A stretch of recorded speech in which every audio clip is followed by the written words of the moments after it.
పసిడి ప్రియులకు అదిరిపోయే శుభవార్త, గోల్డ్ రేట్లు వరుసగా పతనమవుతున్నాయి. ఇటీవల 4 రోజుల వ్యవధిలో బంగారం ధర పెరిగి షాక్ ఇచ్చినప్పటికీ వరుసగా మళ్లీ 3 రోజులు బంగారం రేటు దిగొచ్చింది. ప్రస్తుతం ఇంటర్నేషనల్ మార్కెట్ సహా దేశీయంగా రేట్లు ఎలా ఉన్నాయో తెలుసుకుందాం. హైదరాబాద్లో ప్రస్తుతం 22 క్యారెట్ల బంగారం తులం రేటు 300 తగ్గగా 10 గ్రాములపై 57,400 వద్ద ట్రేడవుతోంది. వరుసగా 3 రోజుల్లో చూస్తే 750 పడిపోయింది.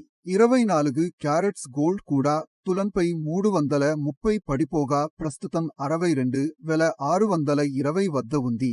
ఇది కూడా 3 రోజుల్లో 820 తగ్గింది. ఢిల్లీ మార్కెట్లో కూడా బంగారం ధరలు ఇలాగే పతనమయ్యాయి.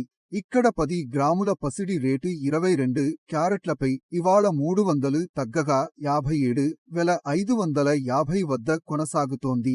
24 క్యారెట్ల ధర తులంపై 330 పడిపోగా 62,770 వద్ద ఉంది. బంగారం రేట్ల బాటలోనే వెండి ధరలు కూడా దిగొస్తున్నాయి. వరుసగా 3 రోజులుగా రేట్లు తగ్గాయి. ఢిల్లీలో కేజీ వెండి 400 తగ్గి 75,500 వద్ద ఉంది. 3 రోజుల వ్యవధిలో 1,300 పతనమైంది. ఇక హైదరాబాద్ మార్కెట్లో కూడా 400 పడిపోయి 77,000 మార్కు వద్ద ఉంది.